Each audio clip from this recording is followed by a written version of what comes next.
Thank you for taking a few minutes to learn about how Gravity handles financial budgets. When we were building Gravity, we surveyed our users and asked them how they wanted to use budgets inside of Gravity. Universally, they came back and said they want to use Excel. They get all the tools and formula capability in Excel. They get to aggregate spreadsheets from different departments into one master sheet, easily consolidating budgets. So we decided to make Excel part of Gravity. So let's look at how that actually works. You'll see here budgets on our menu. So let's go look at how budgets work in Gravity.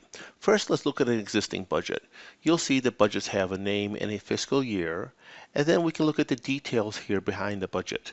So you'll see count numbers and then periods going across, and so this is the basis for us holding the budget information that comes in from Excel. So the next question is, how do we work with Excel? So let's go look at a new budget. So here I'm creating a budget for 2020, and we'll go to the budget grid, and you can see there's nothing there. So we're going to bring Excel over, and what I'm going to do is highlight the range that I want to move into Gravity. We'll hit Control C to copy, and we'll go into the grid inside of Gravity and hit Control V. And then within a few seconds, we've pasted all the data in from Excel.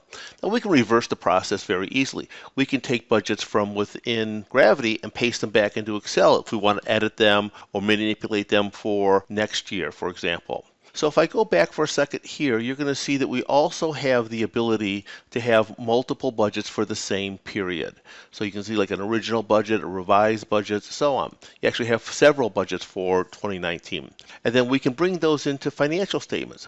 So let's see how we report on budgets in Gravity. First, I'll bring over our financial reporting tool. Now this is a template of a report that I want to use. Our tool is a column and row financial reporting tool. Each column, like columns in Excel, can be somewhat independent, and they are the left to right presentation of a financial statement. Rows are the top to bottom presentation, and of course the intersection of a row and a column will give us a cell at which we actually put a number in. Here we'll see an actuals, so I'm using actual.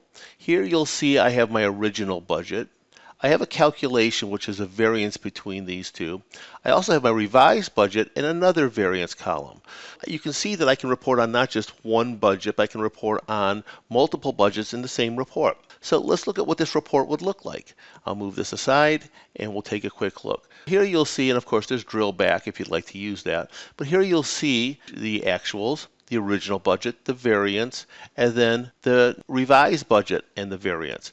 So this gives us capability of presenting actual and budget and variances very easily, bringing in multiple budgets if we want to, because in some years, like in 2020 when we had a lot of organizations that had to revise their budget numbers, they were able to do that and actually compare what they thought they would do to what they revised their budget to if they wanted to. So thank you for taking a few minutes to look at how Gravity manages financial budgets.